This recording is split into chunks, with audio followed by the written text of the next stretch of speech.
Ladies and gentlemen, welcome to another fantastic episode of the Left Wing Live. I'm TJ Whitehead, Powers Taken Not Given. Joined as always, my co-host John Cooper at Counterpoint Politics, and our special guest today, Rio. How are you doing today, my friend? I'm doing good, man. Thanks for having me on. I appreciate it. No problem. We got a lot to go over. Here. So we're going to start with the vice presidential debate that I'm sure you all watched last night, live streaming on the Left Wing. We'll go to our guests first. Rio, what was your impression, your overall impression of the debate in general? I love Tim Walz. It's funny because I think he's literally the most popular one in the race of the four. By far. And then Vance is at the very bottom, and then Trump, and then Kamala, then Walz. I like him. I think he's genuine. I think he's authentic. But last night, here's the thing. I think that Walz has a personality where he does best if he's riffing and if he's just in a flow state and if he's just talking from the hip. I think he was overcoached. This is just my honest opinion. I think he was overcoached. He was like writing things down. He was rigid. He looked like maybe he was on a ton of caffeine. He looked nervous. I mean, there were times where he still wiped the floor with Vance. I mean, Vance is a weird, crazy, annoying guy. Mm-hmm. I don't think Vance won, but it didn't make Walz look bad, I would say, but it wasn't great for Walz. That's just what I'll say. That's my Yeah. Most of the polls I saw, they were split really well. Like some had 60-40 Walz, some had 60-40 Vance. Okay. I saw one, it was CNN or Fox actually. It was 5 out of 6 for Walz. I was like, I didn't think he was that commanding. But it's funny you mentioned him being like nervous and stuff. The very first thing I wrote down in my notes last night is Tim Walz has huge eyes. Like his eyes were like this when he was first starting out. And I had mentioned that I believe that JD Vance came off really polished. Like JD Vance was like really firm. He stuck to his script. He seemed professional. I think the advantage was that Vance has been in the national spotlight for a lot longer than Walz. This is Walz, essentially his introduction to the country on a major venue, and he acted like it. I think that it took him like 30 minutes to kind of get his footing because he ended really well. His beginning was kind of rocky, but his middle and ending I thought were a lot better. How about you, John? Yeah, I think I completely agree with everything that you guys have said so far. Talking about the favorability. So there's, when you're talking about a vice presidential debate, first thing you have to understand is that it doesn't matter. Nobody cares. There has never been any empirical evidence that a vice presidential debate has actually affected the results of an election. That being said, we are living in weird times. Yeah. And this is by no stretch of the imagination a normal presidential election. And something interesting about this particular one is that we're going with a candidate that has now a plus 37 net favorability rating. He went from a plus 14 before the debate to a plus 37 after the debate in post-debate polling. That is insane. Yeah. I've never heard of a politician, like Jesus Christ himself, would not have a plus 37 net favorability rating. Are you talking about right now? Is that now? Do you have the chart? Do you have the so the that graphic, was in, John? I don't have the chart. I just have a report on it. If you have the graphic, you can pop it up. But it's the CNN SSRS poll.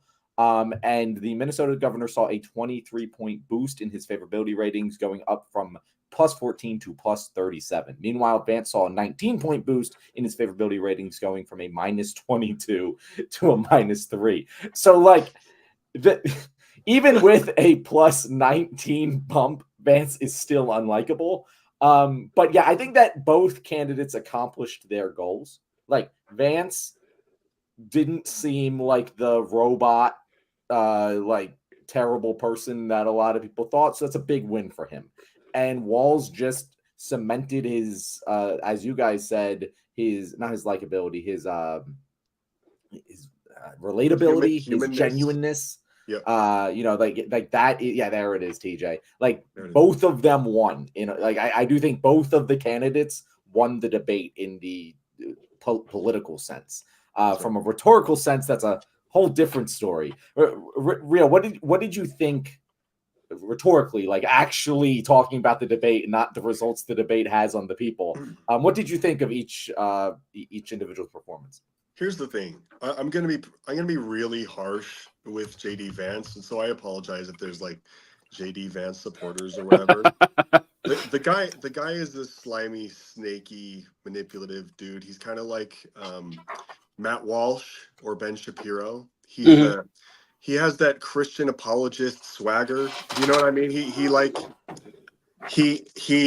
someone that would intellectualize. He would try and convince you that Adam and Eve were literal people and that dinosaurs died 6,000 years ago, and he would try and tell you that something is like super intellectual.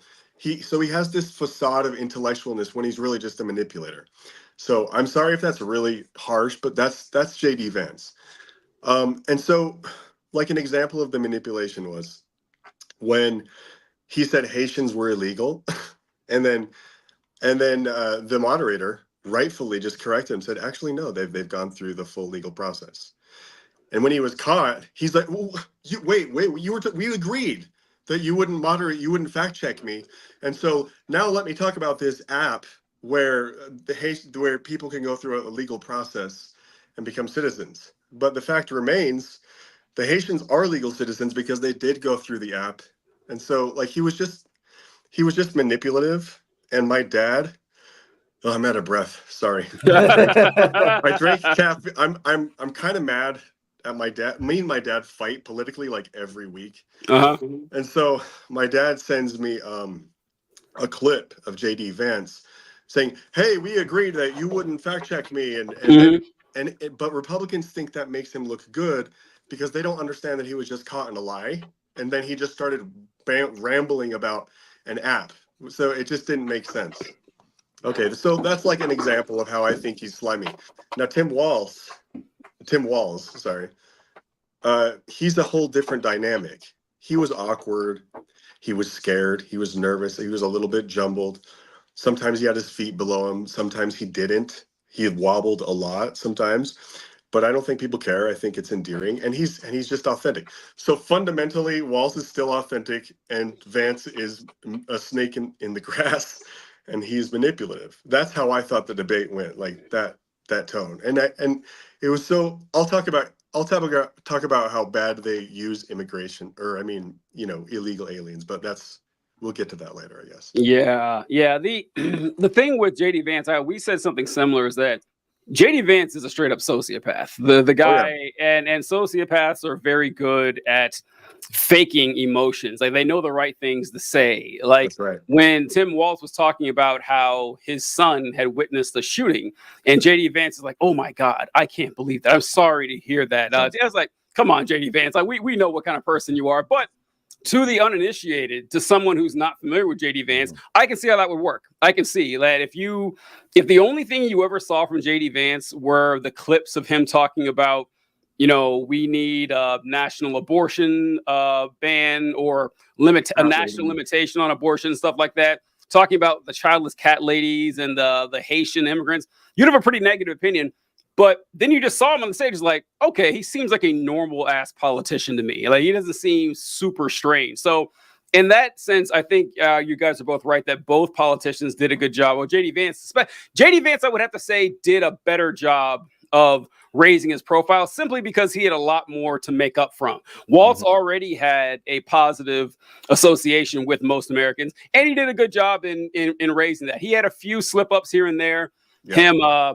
Him mentioning that he befriended a school shooter, stuff like that, just odd things that people could easily chalk up to nerves. No one put any malicious intent behind that kind of stuff. And so, he did a good job with that. But Vance, I hate to give credit to JD Vance. I hate to give credit, but I think he performed about as well as he possibly could, because not that I feel like sorry for JD Vance, but there's some areas where he just has nowhere to go. Like, Tim Walz did a great job when he pulled out the what do you say? Can you answer this question? Did Donald Trump lose the election?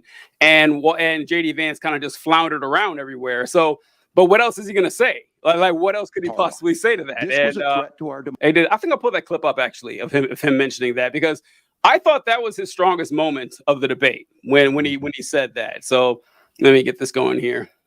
Manifested itself because of Donald Trump's inability to say. He is still saying he didn't lose the election. I would just ask that. Did he lose the 2020 election? Tim, I'm focused on the future. Did Kamala Harris censor Americans from speaking their mind in the wake of the 2020 COVID situation? That is a damning non-answer. It's a damning non-answer for you to not talk about censorship. That's hilarious. That is hilarious. It's hilarious on so many levels. I want to do a little play-by-play breakdown of this. Let's do it. Let's go. Because first of all, you start with JD Vance making this face. I don't know who he was making that face to. I don't know if he was looking at the moderator like, bro, are you going to help me out here? Like, it was just such like an entitled little shit. Oh my God. Hold on. You're right, John. I didn't one catch of his that. most memeable looks of the night. Holy shit. See, in a way that we had not seen. Right. I never caught that. I didn't catch that. That's Yeah, true. me neither. I'm sorry. Go ahead. That's great. I never noticed that. And then he does the right thing. This is what Harris didn't do, that I was like screaming at the screen. Hey, just corner him on this, because he can't defend. We talked about this last night, TJ. It's an indefensible position to deny the results of the election, which has been validated like dozens of times in states across the country by different judges, many of which were appointed by Donald Trump himself. It is there's a lot of things you can lie about in politics. This is one of the most clear, hey, this is like stupid. This is obviously not, even most Republicans don't believe this. Right. And so it's indefensible. And so Walz cornered him on it, and it was brilliant. And the great thing that happens there, his look, Walz's look is just like, yeah, no, you guys should be looking like this when you hear this, because it's such a genuine response. And when he's just like, oh yeah, let's talk about the future. It's indefensible that you have a non-answer about the censorship. It's like, that question wasn't posed to him. For 2020. Let's talk about he goes, I talk about the future, and then he brings up 2020 immediately. It's a thing that Vance he didn't do as much of as I thought he would. Trump, his entire debate was steeped in the right-wing bubble rhetoric. Mm-hmm. And in the right-wing bubble rhetoric, the censorship reply makes sense. Because that is what they're actually saying. You can just say, oh, but what about censorship? And it makes sense in right-wing internet bubble shorthand, but it's completely indecipherable to the average American who isn't in that. I thought Vance would do more of that, because that is where he came up from. That is his home base, is that Twitter right-wing sphere. He mostly avoided that, but he's sucking it there, because again, there is no actual defense. They've had to invent one that doesn't actually address the problem. Yeah, it was like what Rio was saying. You're going back to 2020. This is something that they tried a lot. Jesus, in 2022. If it didn't work back then, it's certainly not going to work now.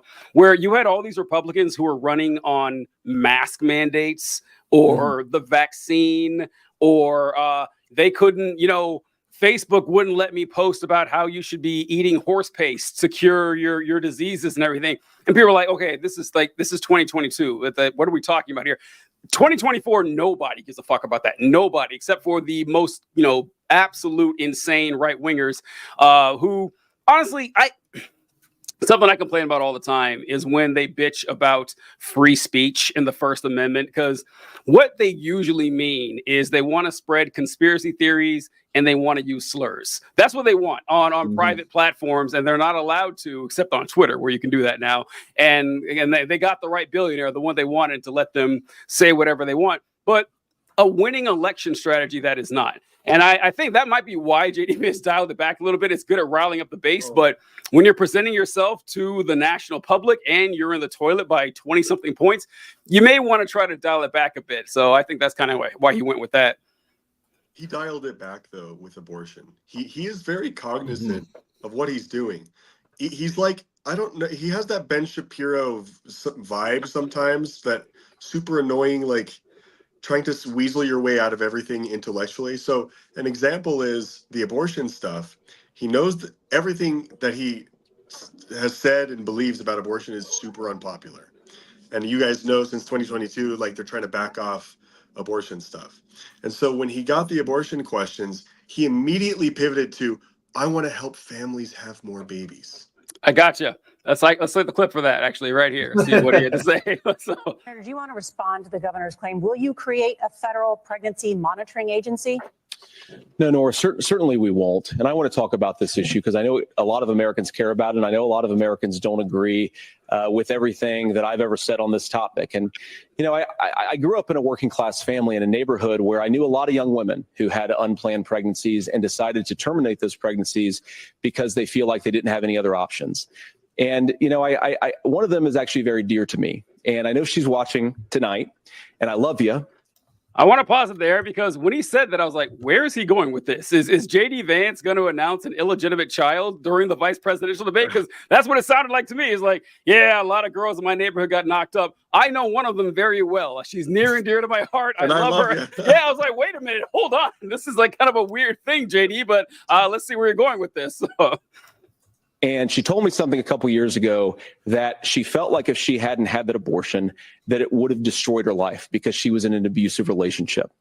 And I think that what I take from that as a Republican who proudly wants to protect innocent life in this country, who proudly wants to protect the vulnerable, is that my party, we've got to do so much better of a job at earning the American people's trust back on this issue where they frankly just don't trust us. And I think that's one of the things that Donald Trump and I are endeavoring to do.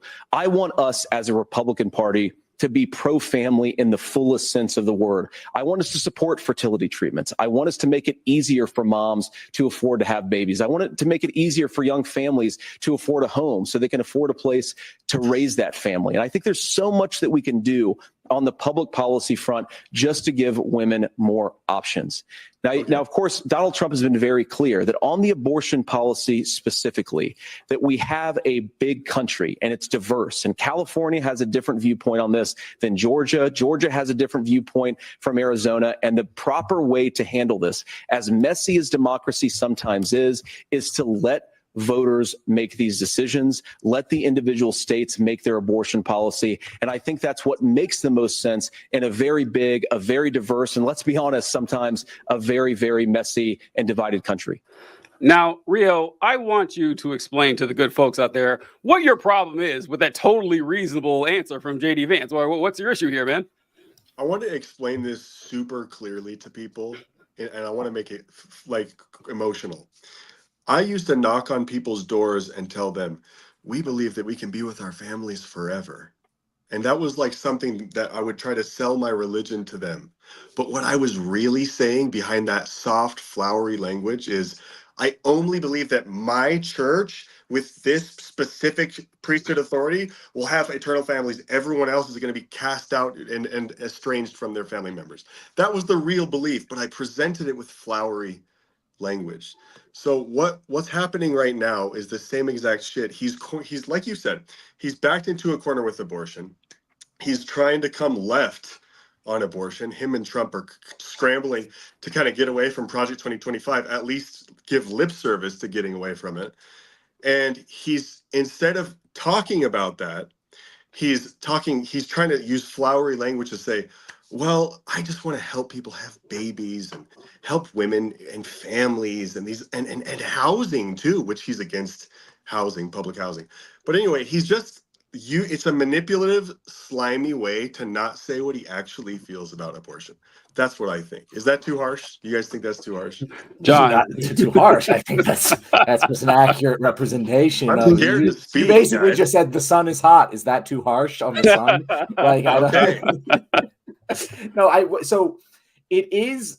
I wonder how that clip got perceived by normies, because TJ, you and I were both they won't like, understand. This is manipulation, and normies don't understand these levels of. I mean, I hate to say it that way, but generally, no, we say it all the time. We say it all the time. It's totally fine. It's not even like, it's not like an insult. It's when people aren't immersed in this like we are, you miss it. You know, like if you didn't watch football ever and you watched a football play that was pretty simple, you'd be very confused, even if you're an intelligent person. You know, like it's similar to that. And when you see someone, he very eloquently stated that, and it did like just pass the smell test of like, this seems like a coherent statement. Exactly.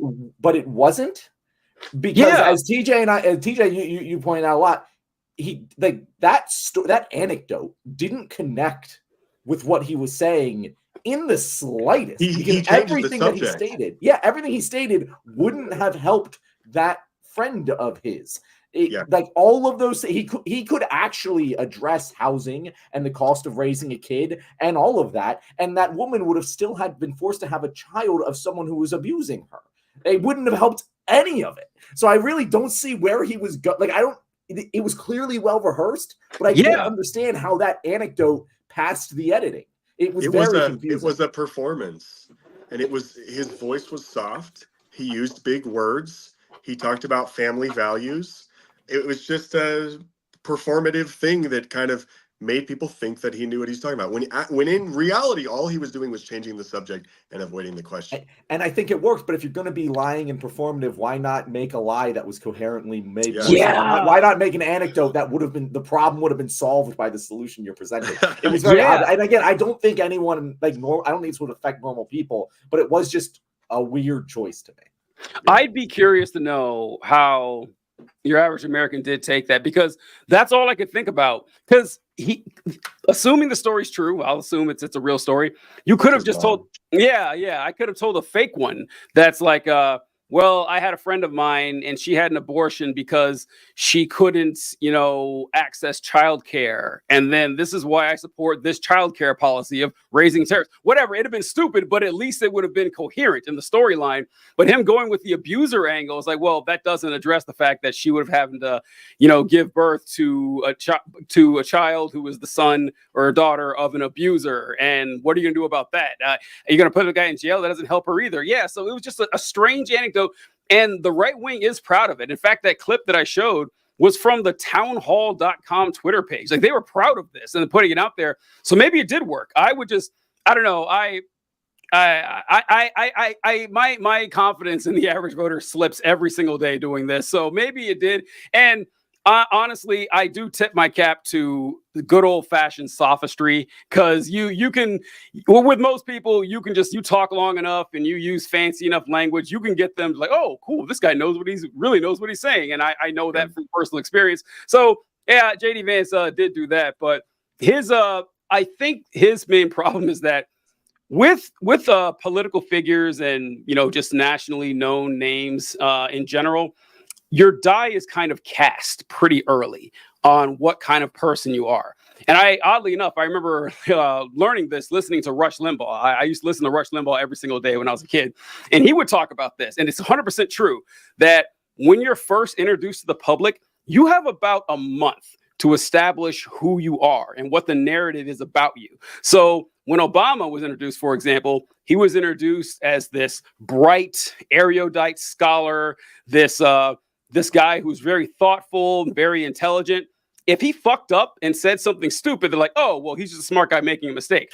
But, someone, like Sarah Palin, like a month into who she was, oh, who's this fucking bumpkin? It didn't matter what she said after that. She could have said something that was totally intelligent and made perfect sense. You're like, I don't trust because it's Sarah Palin. And that's done just like that. And it's very hard to change that narrative. So with JD Vance, he is the crazy anti-abortion, weird women guy. So he can move it a little bit, but it's always going to kind of stay with him. So I think he just, did damage control on that about as much as he could. You're absolutely right. He is the crazy cat lady woman hating guy. And I think, and now that you bring that up, I think he probably did the very best. The best he could, yeah. Yeah. Yeah, he saved his political career, I think, last night. Because if he had kept going on the trajectory he was going and Trump lost in the landslide, he would have been political radioactive waste. But he kind of showed, hey, I can present the Republican Party without Trump, and that's a very valuable thing to present to the country right now. Yeah, so it wasn't just JD Vance who had a few slip-ups last night. I wanted to go over this one with Tim Walz. So Tim Walz had this one time when he was asked about something that not a lot of people talk about. He mentioned that he was in Tiananmen Square during the protest in China, and the answer he gave was it was an interesting one. Let's hear what he had to say here. Governor Walz, you said you were in Hong Kong during the deadly Tiananmen Square protests in the spring of 1989. But Minnesota Public Radio and other media outlets are reporting that you actually didn't travel to Asia until August of that year. Can you explain that discrepancy? Yeah, well, and to the folks out there who didn't get at the top of this, look, I grew up in small rural Nebraska, town of 400, town that you rode your bike with your buddies till the streetlights come on, and I'm proud of that service. I joined the National Guard at 17, worked on family farms, and then I used the GI Bill to become a teacher, passionate about it, a young teacher. My first year out, I got the opportunity in the summer of '89 to travel to China. 35 years ago, be able to do that. I came back home and then started a program to take young people there. We would take basketball teams, we would take baseball teams, we would take dancers, and we would go back and forth to China. The issue for that was to try and learn. Now, look, my community. Right about now, I think is when Nick and John and I was like, what the hell is going on here? How has he spent a minute on this ridiculous question and still going with who it? I am. They saw where I was at. Look, I will be the first to tell you, I have poured my heart into my community. I've tried to do the best I can, but I've not been perfect. And I'm a knucklehead at times, but it's always been about that. Those same people elected me to Congress for 12 years. And in Congress, I was one of the most bipartisan people, working on things like farm bills that we got done, working on veterans benefits. And then the people of Minnesota were able to elect me to governor twice. So look, my commitment has been from the beginning to make sure that I'm there for the people, to make sure that I get this right. Folks, this goes on for another minute. It goes on for another minute of him just I remember, well, John, what were your thoughts when you saw this? I'll go to you first. Yeah, so it was just like, what are you doing, bro? Yeah. But afterwards, I was like, does it matter? Like this, it's such a weird question to have been asked. I do think he was taken off guard by it, and I don't think he prepped for it. And I think that he reached back into other like anti-oppo prep work that he's done, and that's why he fumbled so much over the answer. I don't think because it's a weird fucking question. It's one of those questions that's like the media treating both sides as equal is inherently biased towards Republicans because who gives a shit? He said he was in China during the Tiananmen Square protests in the spring. But he was actually there in the summer. Yeah. And it's like, oh, he wasn't there when the dude was in front of the tank. Like, bro, yeah. Like this was a long thing. Like, it was still going on at the time he was there. Right. It just wasn't that specific event. No one gives a shit. And I just looked up search results, like Google Trends for Tiananmen Square, like 182 searches that peaked when he said that. Like that's it. Like this. Well, that's only because Tiananmen is very hard to spell. That's also true. I should have looked for all the misspellings. But I don't think that matters. Like, it's something that, Republicans might post on their mantle, but I don't think anyone really and I think anyone who's like pretending to give a shit. Right. I'm sorry. Right. Anyone who's saying they give a shit is pretending to give a shit. Right. There's no way you care. Especially if you're voting for Donald Trump. Like, it's Republican. I'm sorry. Go ahead. No, go ahead. Well, the Republicans are like basically getting really excited about this, that he's a liar, that he's lying. That's the point of this, because apparently they're claiming that and I don't know, I haven't looked into this, but they're claiming that he was there on the day. And that's the claim that he supposedly made, that he was there in the spring, but then he was just there in August, in the summer. Like, and the August isn't even like the end of summer. It's just like, it's just August. So it's a stupid thing. And to me, Tim Walz seems to be like really embarrassed. Like, he seems like it's a gotcha that he kind of feels bad about. So he's like over explaining and like over defending himself. That's kind of how I took it. Yeah. Did your dad say anything about this? Was it one of the dunks that your dad used? I wonder. I have to check what.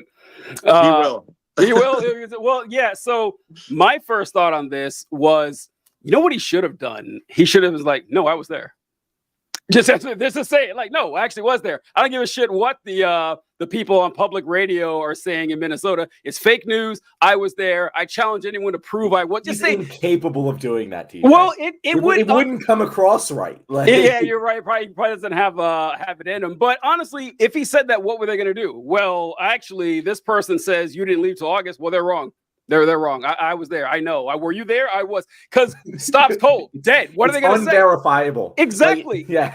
Yeah, and it's like, and play the same fucking game the Republicans do, where they're just like, oh no, actually, I think they are illegal Just immigrants. pay some Chinese guy to say you were there with Yeah, them. I know, right? Yeah, I'm a friend of Tim Waltz. He was my roommate in March of that year. Just take a video of a Chinese guy speaking Chinese. Yeah, I was subtitle it with whatever English you want. So whatever you want. The I know, Republicans right? will never even notice. No, that's right. Yeah, there's like, well, that's not actually what it says. Yes, it is. Yeah, just to deny reality like they do.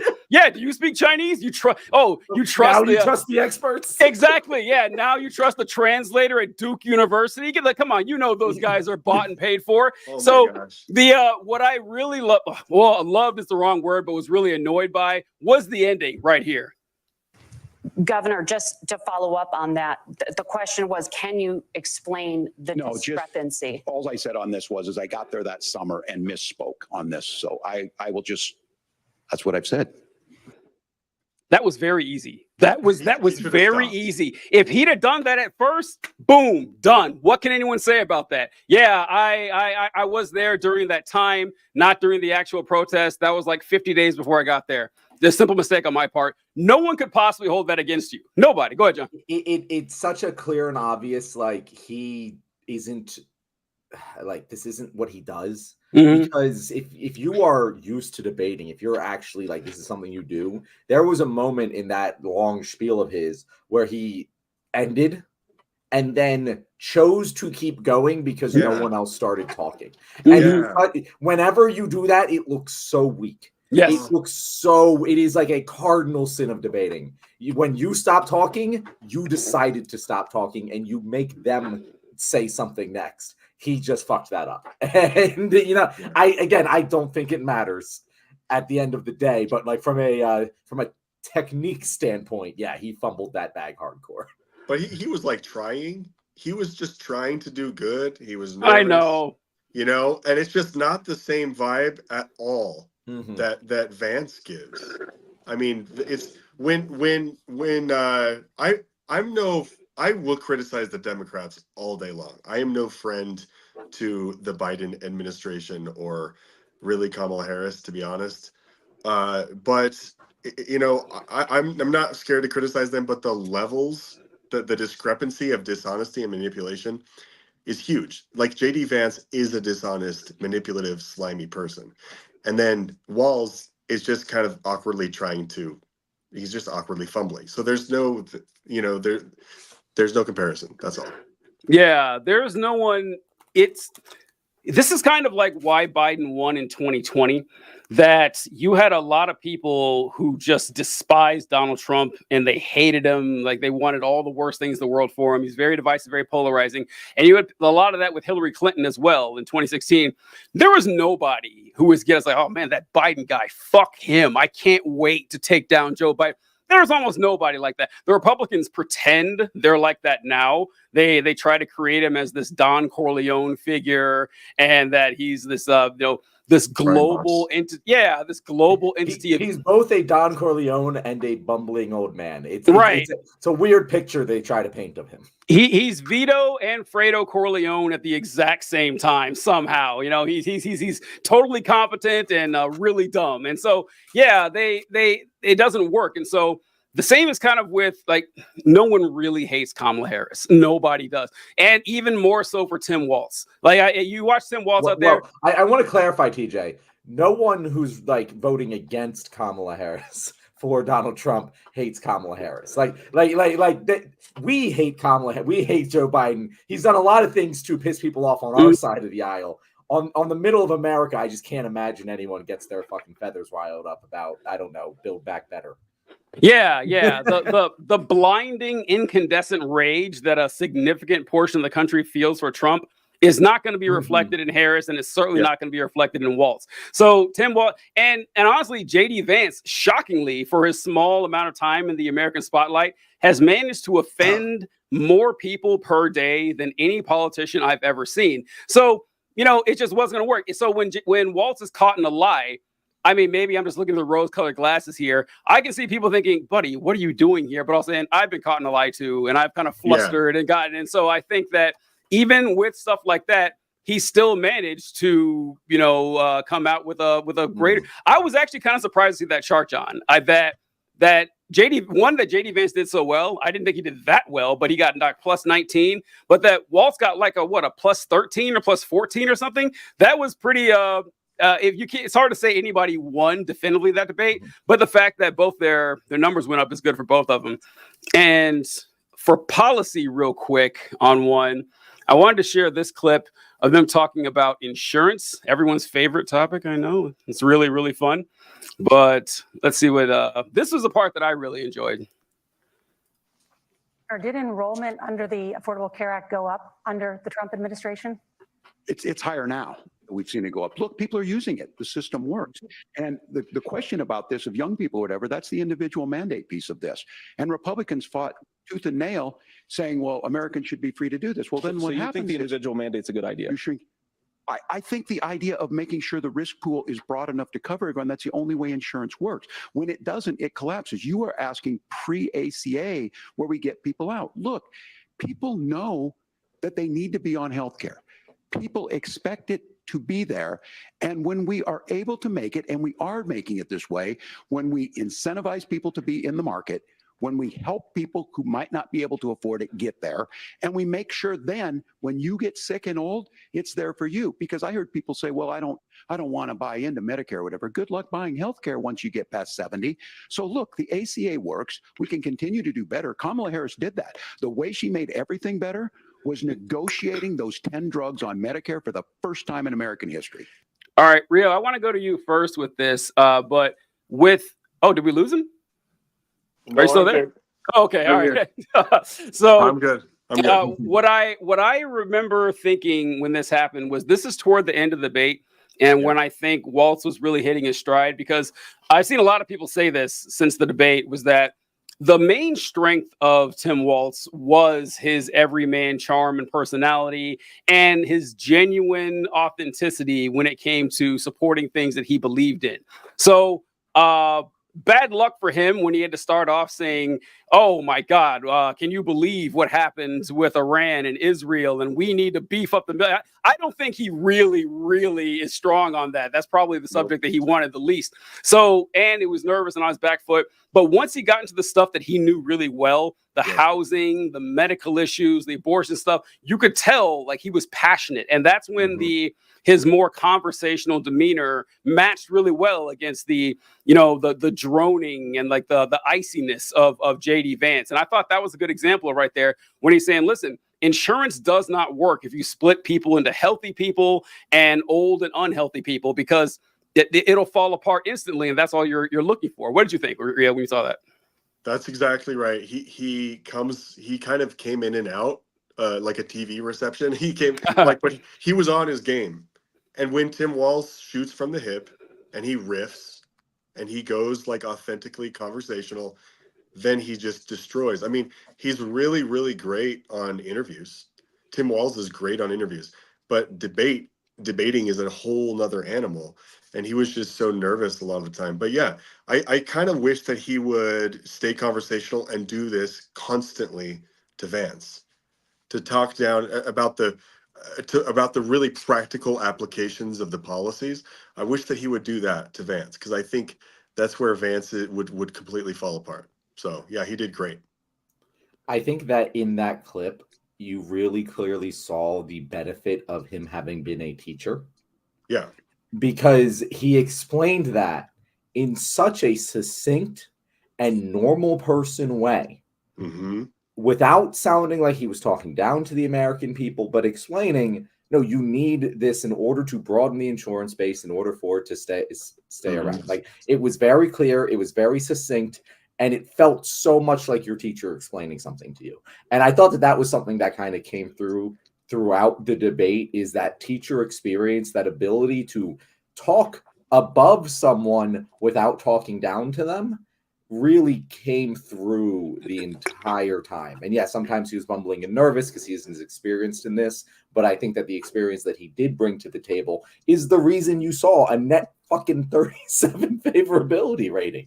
Like again, I cannot overstate how impossible that number is. Like it almost seems like a typo. Like, I could not believe that when I saw that number. Yeah. People don't care about his gaffes. People No. don't care. Yeah, because they're genuine. They're genuine gaffes. No one thinks, oh, he's gaffing because he didn't properly say the thing right in the right way because he's actually trying to do a bad thing the way He's that like evil. Vance or Yeah. Trump does. Like, he's just like, yeah, genuinely, bro, he fumbled over his words. Yeah, yeah. It's just a dude. He does that. That kind of applied to Biden too. That if you Mhm. remember Biden's vice presidency, he was known for saying the wrong word or the wrong statement or swearing offhand and shit. They're like, oh, that's just Joe. That's just how he is. And people didn't really hold it against him because they didn't feel there was any malicious intent involved in what he said. It's like, oh, he made a mistake. He's human. It kind of, in a weird way, it kind of makes you more endearing. But what I want to focus on now is the whole thing with Tim Walz, that when he came out, he brought this persona that had a very charming affectation. And John and I had talked about this, I think right before the debate and several times on the show, where we just hadn't seen a lot of Tim Walz over the last 3 or 4 weeks. I feel like he was introduced. He made that one speech about JD Vance being weird. It caught fire. Everyone loved him. Like we had the coach memes and stuff. And then he kind of vanished. And people talked a lot about how Harris vanished. And I can kind of understand why Harris, like you get a presidential campaign dropped on your lap. You want to make sure all your ducks are in a row. So you're very careful and stuff. Walz did not need to be burdened by that. If you're loved by people just by your personality, you should capitalize on. We were saying that he should go like on Hot Ones and stuff, just make him more accessible to the public. And I ran across this article on CNN talking about this kind of thing, that right after let's see. CNN says 3 weeks into her presidential run was the first time the Biden campaign's pollsters, now her pollsters, held a deep dive call with Harris's inner circle to discuss what she's been saying on the stump. Over the line came a lot of praise, but also some suggested tweaks. First, said veteran Democratic numbers man Jeff Garin, summarizing their analysis, stop saying we're not going back. It wasn't focused enough on the future, he argued. Second, lay off all the weird talk. Too negative. I hadn't heard that they were.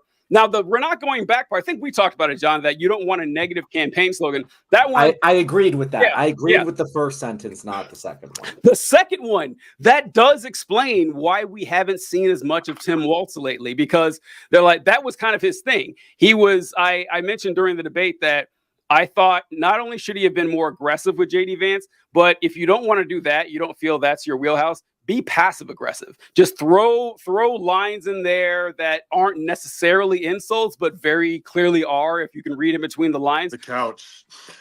Oh, the couch. Yeah, the couch jokes, whatever. Yeah, make a clever joke or something about sofas or love seats without actually saying couch, just kind of dancing around it. But I was like, oh, this does explain, because I mean, like you were saying, John, I've never seen someone that had such a meteoric rise, which is a funny word since meteors fall, but a meteoric rise into politics as Tim Walz that was just wasted. That this last month, you just didn't hear from him at all. And it's like, oh, yeah, the Biden people said, let us tell you what to do. We got this taken care of. And they listen. What do you think, Rio? Bad decision. It's a bad choice. They love bad choices. They don't comprehend good strategy sometimes. I honestly believe this. It seems like maybe billionaires are trying to control the tone here. Mm-hmm. That's what I always think of. Maybe that's conspiratorial, maybe that's crazy, but I just I totally agree with you. He should have been going on Joe Rogan and smoking some weed. You heard it here first. Smoke weed on Joe Rogan, dude. Yeah. I don't go around and just be crazy. Go do food. Do food stuff. I do TikTok stuff. Tim Walz is everything. Tim Walz is the whole campaign, because she's so thoroughly, Kamala Harris, I don't mean to take us off into a tangent, but Kamala Harris, she's so thoroughly dedicated and committed to spewing Zionist propaganda, like peace process. She says all of the AIPAC stuff, just like Biden did. And it's so toxic that they kind of just want to hide from it. And so, like you said, they should have been parading Tim Walz around. Yeah. And that's why, by the way, like when I talked about Vance being in an indefensible position with the election denial, That's why Walz was stumbling out of the gate, because he was immediately put in an indefensible position of defending the Biden administration and Kamala Harris on that issue, because it's an issue, and we're going to talk about it later in the show, that they're drawing a line that doesn't please anybody. No matter what you think about the situation, I don't think anyone's happy with how it's playing out. And I don't think even moderates anymore are happy with how it's playing out. I don't think Republicans are happy with how it's playing out. I know for fucking sure we on the left aren't happy with how it's playing out, and they're just cementing themselves into this indefensible position for no reason. I also want to say, with the plus 37 net favorability rating, I think we might be seeing more Tim Walz. That's one of those numbers where it's just 37, bro. But John, there's a scene in Veep, and I know you haven't seen Veep, TJ, but where her mom is dying, and she's having the decision of whether to pull the plug or not, and her campaign manager is like, "Just so you know, you've got a little bump in the polls. It's a death bump." And she's like, "Oh, well, I'm not going to just keep this going and keep my poor mom's life going just for a little bump." And he's like, "It's double digits." And she's like, "Double digits? maybe I have to do this." And that's a number where it's I think we're going to see more Tim Walz. I think the people at Hot One should be calling the Kamala administration right now. Listen, I would generally agree with you, but he was already at plus 23. That's already numbers that we haven't seen before, and they were still squandering it. So, I mean, but it was an untested 23. This is a vetted, tested 30. They're idiots. We know they're idiots. So they can do a dumb thing. But I think I would predict we're going to see more of what we've seen, because we talked about this before. Harris is in a similar situation. Harris is at a +1. For a presidential candidate, which we haven't seen in a long time, over a decade or so. And she's still, playing it really safe. And with with Walz, I think we mentioned during the pre-show that, if Vance is out there every week, it seems stepping on his own dick and just fucking everything up for himself. All right, just keep letting him do it and everything. So I don't know. I hope so. If they're smart, they definitely would because Walz can do stuff that Harris, not necessarily that she's not incapable of doing, but he's given a lot more latitude, a lot more leeway. He can be the fun guy. He can be the cool substitute teacher. And that's what I think he should be doing. Oh, literally. He was a teacher. Yeah. And so he could play into that and at least distract people from the stuff that they're, a little sour on the current ticket about. I just thought about this, John, when you mentioned the Veep or whatever. Well, I haven't seen the show, but you mentioned about pulling the plug on an elderly person. I don't know if you guys heard, but yesterday was Jimmy Carter's 100th birthday. About a month ago. So honestly, I can't remember when Jimmy Carter was put into hospice, but I feel like it was March or something. It's been a long time. But I've been waiting for Jimmy Carter to die for a long time now, and he just kept living. And I was like, oh man, is this guy going to make it to 100? And he did. I thought it would be a really sad thing if he, made it to 99 and 363 days or something, but he did make it. And someone posted this video, if you guys saw it, of him being wheeled outside for his 100th birthday. And I wasn't ready for what I saw. This is what Jimmy Carter is today.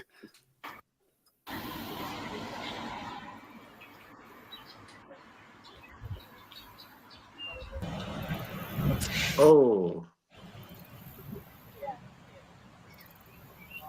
man.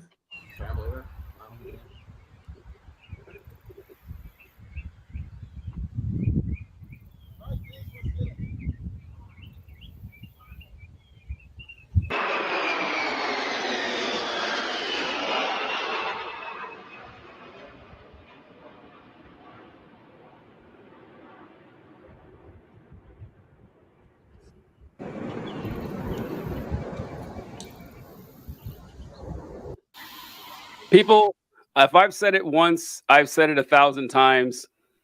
Die young, make a good-looking corpse. That I stand by this to my dying day. Literally, that human beings were not meant to live 100 years. I mean, I thank God for Jimmy Carter and all the great work he's done, especially in his post-presidency. He's up there with one of the better human beings who it's hard to say that any good person has ever been president of the United States, but he's up there. He's one of the best. Yeah. He's up in like the John Quincy Adams stratosphere of decent men who are presidents, and especially his post-presidency has done a whole lot with Habitat for Humanity. He's been an outspoken defendant of Palestine. He's done a lot of great things. It's time to let him. I mean, I'm not saying euthanize Jimmy Carter. That's not what I'm saying. But if that were me, I'd be like, folks, let me go. Let me go. I've had a hell of a run. I mean, give me the best drugs you got. And exactly. Send me into the sunset. You guys ever see Soylent Green? You ever see that movie it's people. If anyone haven't watched it, they feed people Soylent Green and it's people. But at the end, they euthanize you, and they're living in this like concrete jungle. No one's ever seen a plant in their 50 years of life. And if you choose to, euthanasia, they put you in this room and they have this projector screen. It shows all these beautiful animals you've never seen before. They get you on the highest psychedelics possible, and you go out with a bang. Do that for me. If I'm 88 and still holding on like that, let me go. I am straight up not having a good time here. But had you seen that video, John? I saw it yesterday. I was like, oh man. I hadn't seen that video, but yeah, I had the same thought. I was just like, oh my God. Like that's weird. The family needs to make their own decisions. Like I'm not like sitting here telling them what to do. Exactly. But I'm like, God, that looks rough. Yeah. But you know what though? He's always been really lucid. Like that, every time I've heard him speak in his old age, he was like lucid. So, but what I saw right now, like that looks pretty.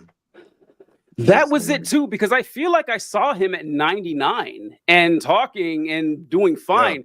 Yeah. That was a horror movie right there. It reminded me of, you guys remember what George H.W. Bush looked like at the end? Yeah. Yeah, that's what it reminded me of. He was like 94, 95 or something like that. And I was like, damn, that is just it. Once again, it's not our place, but it's like it barely seems to classify as alive to me. It's like like I'm sure he's breathing and all, but who knows if he's even there or not. Yeah, but you have to understand, these presidents are getting the best healthcare in the world. They have chefs. They eat fruit and vegetables, and they just live forever. They're being protected. All their assets are taken care of. They have no stress. Yeah. It would be an act of treason to euthanize Jimmy Carter. They would have to execute you. He's a national icon. Yeah. TJ, before we move on to the next topic, I wanted to cover one more debate thing. Sure. Right. Because Rio brought it up earlier, the immigration thing. And there was a moment in the debate that J.D. Vance, he said that immigration is driving up housing prices. I have a report from the Fed that I'll release after the campaign. Have you guys seen what he said was his evidence? I didn't read the report, but I saw a synopsis of it. I'm sure you're going to go over it. Well, so there was three things that he shared. The thing that he was specifically referring to from the Fed, it was not a report, guys. It was a transcript of a speech that one of the Fed board members gave, and it was 2 sentences long. Oh boy! In which it's, and he tweeted this out with full just this is what it said.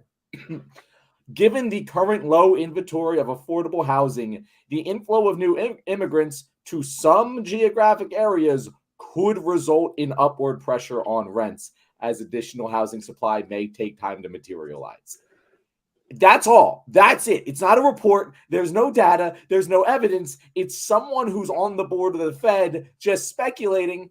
Yeah, it might in some areas increase rates. That's it. And even they specify it's because we have too low supply of housing. That's affordable housing. The entire reason that it would ever have an effect. And then he shares 2 other reports. One is a report from 2017 when Donald motherfucking Trump was president.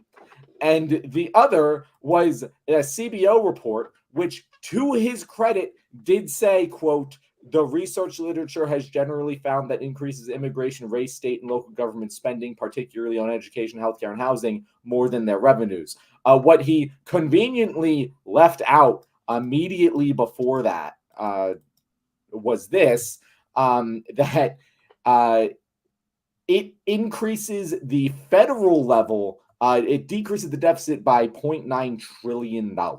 That's what the CBO found. He's saying, oh yeah, there's some budgetary impacts on a local level, but on a national level, it makes us nearly $1 trillion. And you have to read past that part in order to get to the part that he quoted.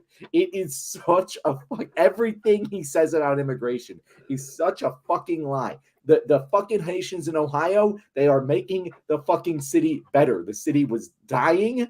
It was losing population, and they have revitalized the city. The examples he gives are reasons why we need more immigration, time and time again.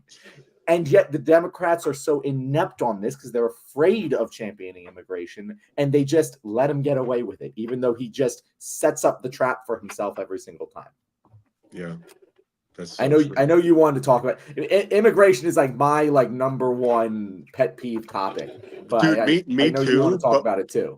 Me too, but my number one is housing. My number one topic is housing, and whatever somebody says about housing always betrays their real beliefs, whether they believe in human rights, because the right to life is something that we believe in. We believe in freedom of speech, the right to privacy, the right to life. And if you can't have a primary shelter, you will die. You need food, water, primary shelter. You need housing. And it's funny that the trick that they use, they say there's a low inventory of housing. No, there's not. They say there's a low inventory of affordable housing. Then it's true. So then they never say who's really driving all the rents up and the pricing of housing up, which is real estate investor practices. They never say that. It's always the people at the bottom. I mean, it's so simple. It's a story as old as time. It's always the people at the bottom causing all the problems. Anyway. And not to mention, if you actually go into the evidence and the research, the people who do put upwards pressure on housing, the immigrants that actually do that, aren't the fucking asylum seeking Haitians coming over. It's the high income doctors from India and very, very high earners, which makes a lot of sense. But those are the immigrants that the Republicans are always like, oh no, we like that kind. No, you fucking don't. You like the white kind. That's it. If you want to bring down housing prices, you're gonna have to start deporting doctors. That's it. That's how you would actually, if you were to use this as a way to bring down housing prices, which wouldn't even be that effective to have any effect, you got to deport doctors. And that's idiotic. Yeah. What I liked most about that is I liked when Tim Walz would just straight up ask him a question himself and not wait for the moderators. I encourage people to do that way more during debates. And so and when he asked them about the housing, and he said, well, first, where are you going to build these houses? You said you want to free up federal lands. J.D. Vance did not have an answer for that. He kept saying, well, there's plenty of federal lands we're not using. He's like, oh, so we're going to drill and build houses on the same land? What's going on? And he couldn't go anywhere with it. But when he asked, well, what evidence do you have that these migrants are raising the cost of housing? And he said, well, there's a Fed study that now, the fact that he had that ready, that flimsy ass 2-line blurb that means he doesn't have a lot to go on here. The fact that he had to reference that and had to find it, so that's among the best evidence he could find, was like, oh, this guy, if you squint and look really hard, it kind of sort of looks like he can prove my point here. And what was I looking at here? There was another question he asked that was really good. I can't remember. You guys remember you're thinking of what regulations? Thank you. That's right. Oh, actually, I think I have the clip. Actually, hold on. I think I have the clip. Let me find it here. But this was something that I think I stood up and cheered during the live stream, because this is a question that I think people should ask Republicans as often as they can, because it is a line that Republicans use quite often, where they say that we need to, 1, cut taxes, 2, reduce regulations. And this is how you should respond. For you to clarify, there are many contributing factors to high housing costs. What evidence do you have that migrants are part of this problem? Well, there's a Federal Reserve study that we're happy to share after the debate. We'll put it up on social media, actually, that really drills down on the connection between increased levels of migration, especially illegal immigration, and higher housing prices. Now, of course, Margaret, that's not the entire driver of higher housing prices. It's also the regulatory regime of Kamala Harris. Look, we are a country of builders. We're a country of doers. We're a country of explorers.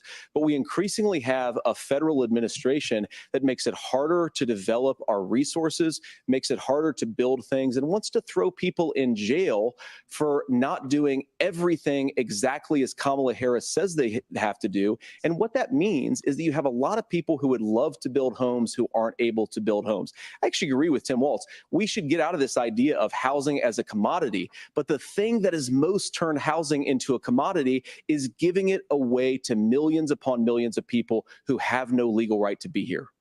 What are the federal regulations? I deal with this as a governor. You can very Okay, I thought that question was fantastic because this is something that they say all the time. Like, oh, you got these regulations, these overbearing regulations, all this red tape. All right, which regulations are you talking about? Because if, like, Tim Walz goes on later on to say that, if someone builds a house, I want to make sure that house is built in a way that if a fire breaks out, the people can get out of the house quite easily. And there's this, Republicans have done a great job, like making the word liberal a bad word, which is funny because it's a bad word for us now too. Mm-hmm. But it was a bad word first for the Republicans, where like a liberal ideology was something good, and then in the 90s they turned to something bad. They also turned the word regulation into something bad, something that people hate. When regulations are why we have a 5-day work week, regulations are why you get sick days. Regulations are why there's stoplights and lines in the road. So like you guys, if you guys have ever traveled, if you've ever been to a developing nation that doesn't have these regulations, it's a fucking nightmare. People are driving all over the road. There's no order at all. There's schools collapse during earthquakes because the regulations don't dictate the houses are built a certain way. You got structures with power lines next to water lines. I remember I was in Jordan and I was watching these guys welding a fence, and they had, the welders there, and they had the equipment that no protection at all. They were just sparking it, and it was just flying everywhere. Those guys are going to be blind within a year and a half. But, no regulation on that. There's no protections for the workers, and they're forced to do this. That's the world. You're looking at living in Somalia. That's what you're looking at if you follow like what the Republicans want. Ask them that every single time. I thought that was fantastic. What do you think, John?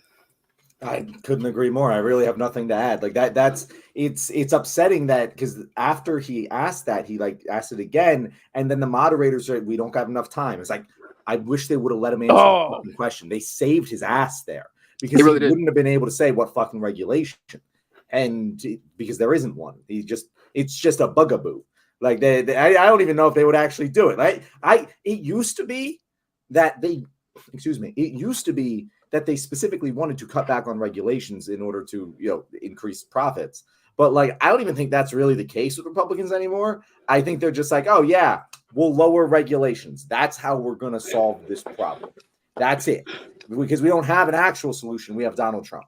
like that. That's it. And so, yeah, he wouldn't have answered it anyway. So whatever. But I don't think it's too smart for Americans, like the average voter, to get. I think that if you kept hammering this, Democrats could turn it into a winning issue, because it makes a lot of fucking sense, especially the way he explained it with the fire thing.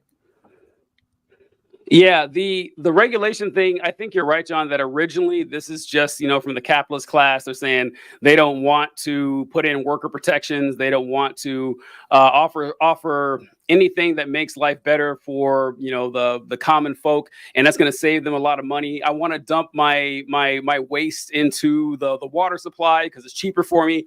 And that's just but they've done such a good job hypnotizing everybody else that follow them that it's gotten to the point where it's like, oh, I don't want to follow these regulations because these regulations were set by the elites, like all these nerds in white lab coats telling me that I can't do this and that, imagine if we still had leaded gasoline and we tried to get rid of it today, the Republicans would not allow it. They absolutely would not allow it. They're like, oh, they're trying to cripple our energy industry and stuff like that. And I don't know. I just don't know what to do with that, because like, if you guys are fine with, and they always say that the free market's going to correct it. It won't. It won't. If it did, bread wouldn't have been 50% sawdust during the 1800s. Like, because why not? If you're going to make all that money off of it. But yeah, I am upset that they did save his ass on that, because, another thing you point out, last thing, is I thought it was great that he said, well, you're blaming this on like the president and the vice president and everything. What federal housing regulations are you talking about? Like, as far as I know, this is generally done by states and, the zoning by certain regions, like the federal government. And if the federal government did create this, it would come through Congress, not the president. He had his ass against the wall, and I will never forgive them for moving on for that, because it was a perfect question. Any last thoughts on the debate with this, Rio? I just want to say that really, like, kind of adding to what you were saying about regulation, it is a good thing. And when the rich are regulated, when corporations are regulated, when transactions, when the economy is regulated, what that really represents is poor people getting power, is workers getting more power, and the owners getting less power. That in the end, it really is that simple. The owners realize that they're losing a little bit of power to abuse people and to exploit people, so they are very much against regulation. But also, we have to remember, Republicans want big government. That's the truth. All of their shit about small government and no regulation, that only is for giant corporations and rich people. That's the only group that they don't want to regulate. They want to regulate sexuality. They want to regulate the poor in general. They want to regulate non-Christians or non-Christianity. They want to regulate, like, literally everything. Every social behavior, they are completely up your ass. I'm sorry. So they are, in my opinion, they say that they don't want regulation to cover the fact that they absolutely do want regulation, and they're big government people. That's what I think. Like, a lot of them want a national abortion ban. I mean, what larger regulation is there than that? So that's all. They love it. They love it. All right. Oh man, let's move. How about we do? You want to do Iran next? And we do finish off with let's Coach. do it. Yeah, let's do Yeah, it. yeah. I don't want to finish with that. So You don't want to finish with? Oh yeah, with Iran. Yeah, that's right. There was a socialist who brought up the fact that businesses want to get richer at the expense of the poor. It was on Fox News. They then cut away because it was too good of a point. Yeah. Gotta respect the hustle on Fox News. They try their best. It's a losing argument, but they put forth their best effort every day.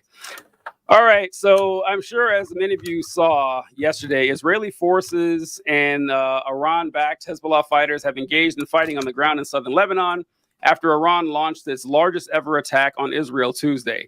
The Israeli military said 8 soldiers were killed in combat. I hadn't heard that until I looked this up before the show, because last I saw yesterday nobody was killed. I was kind of surprised to see that there were casualties. Iran's attack on Israel in Lebanon. Israeli strikes have killed hundreds of people and displaced about 1 million residents. Didn't know that either. Iran fired about 200 ballistic missiles in Tuesday's barrage, which is said was in response to the killing of a Hezbollah chief and a Hamas political leader on Iranian nuclear sites. Israeli Prime Minister Benjamin Netanyahu said Iran will pay as fears grow of a wider all-out war between the two regional military powerhouses. Iran's military chief warned of broader strikes if Israel responds. President Joe Biden said he does not support a potential Israeli attack on Iranian nuclear sites. People in Tehran are on edge ahead of possible retaliatory attacks in Iran. In Lebanon, Israeli airstrikes have killed hundreds of people and displaced about 1 million residents. For those any Republicans that are listening, Tehran is the capital of Iran. I'm sure you didn't know that. But John, John's taking a drink. Rio, what were your thoughts when you first saw this? Well, I thought that nobody died except for one Palestinian from the bombardment, specifically from Iran, because, I mean, I'm no fan of Iran. I mean, we could talk forever about the craziness of Iran, but it does seem that they definitely try to bring the amount of casualties as low as possible when they bombard. Like, some people say they're just trying to save face or trying to do a response. I don't really know, but I didn't think anybody died except for one Palestinian in that bombardment. So 7 people died? 8. Yeah, I was surprised to see the number 2. Yeah. Yeah. It's probably one of those things where people didn't die immediately and then died. Yeah.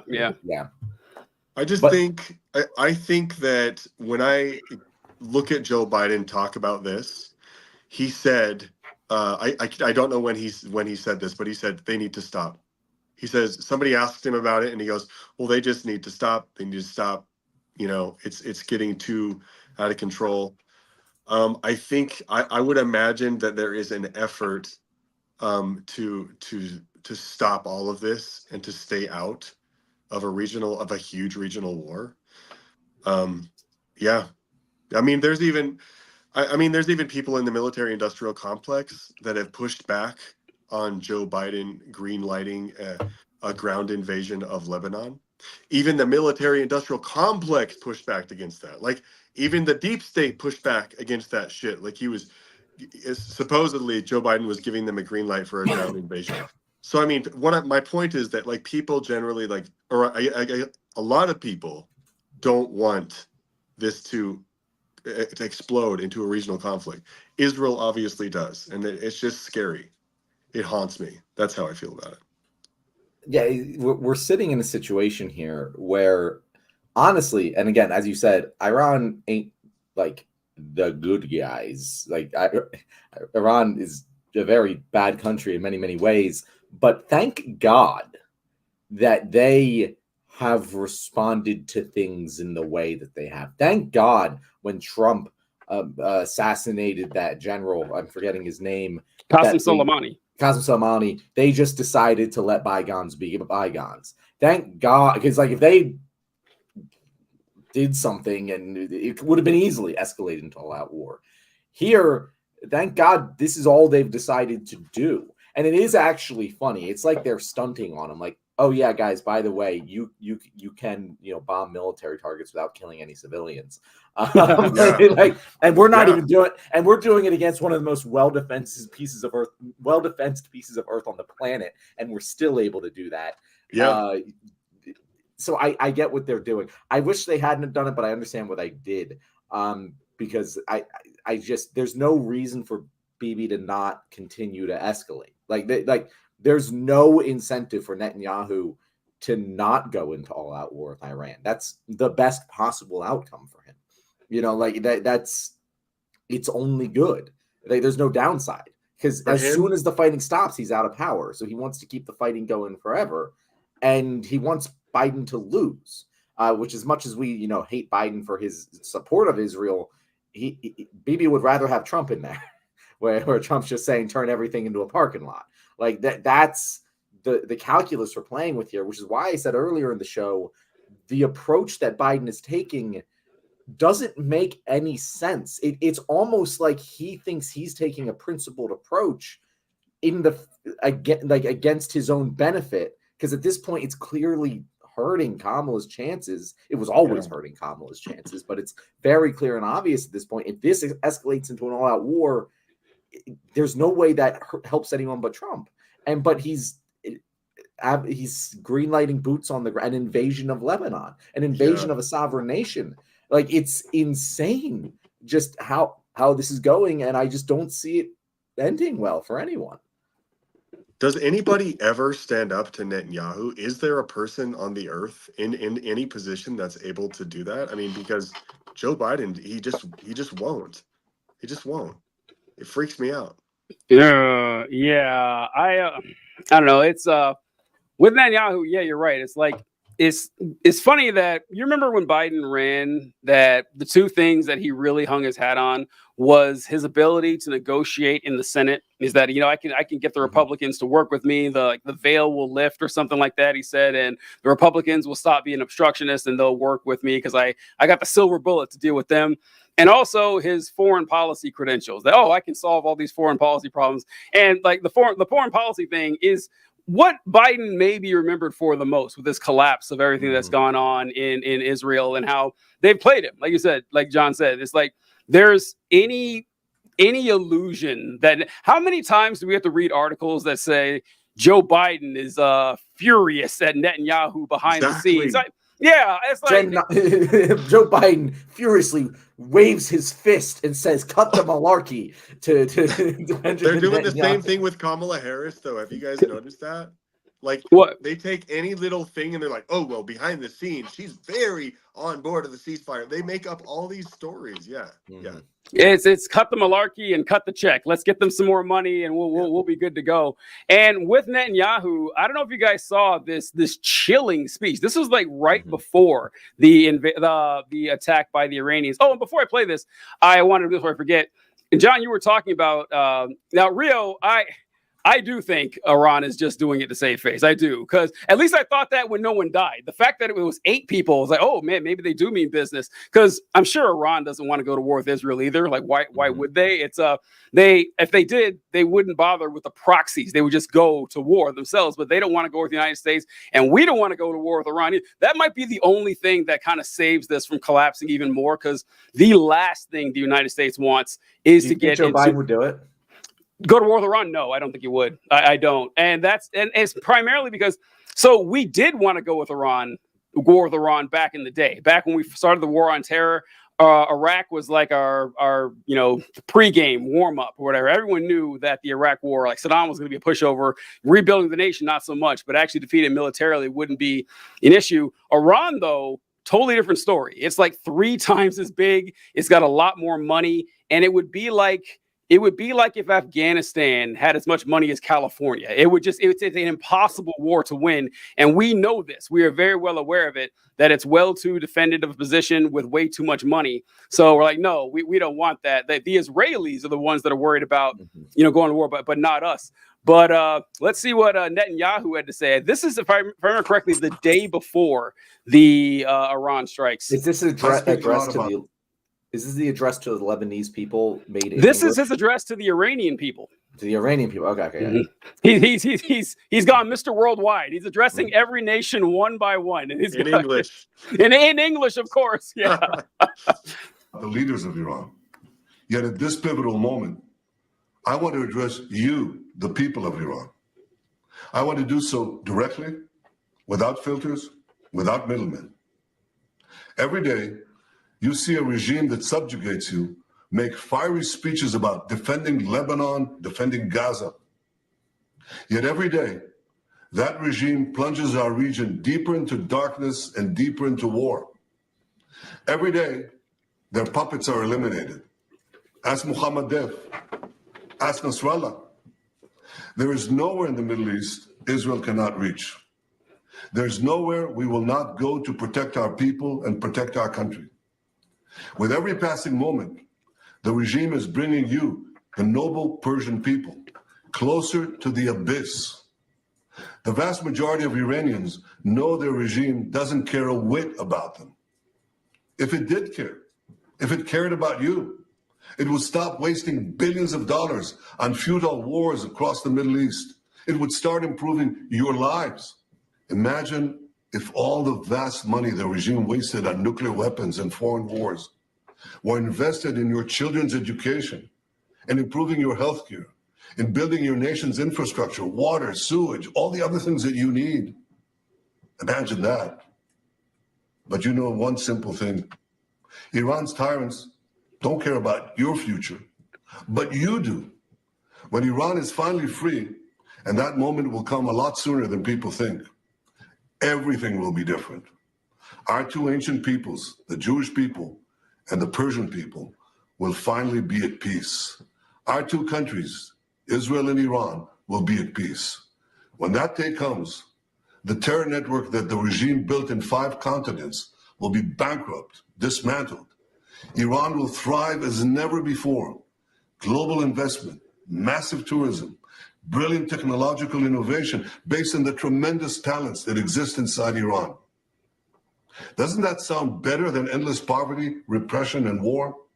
From Qom to Isfahan, from Shiraz to Tibris, I speak. All right. So, Ria, I want to go with you first because you had the same reaction I did when I saw this, when Netanyahu said, when Iran is finally free, and that day is coming quicker than most people think. I saw you kind of jump. Yeah. What was your reaction to seeing that? Well, my question to him is, if I was there and I was a reporter, I would be like, explain exactly what a free Iran is.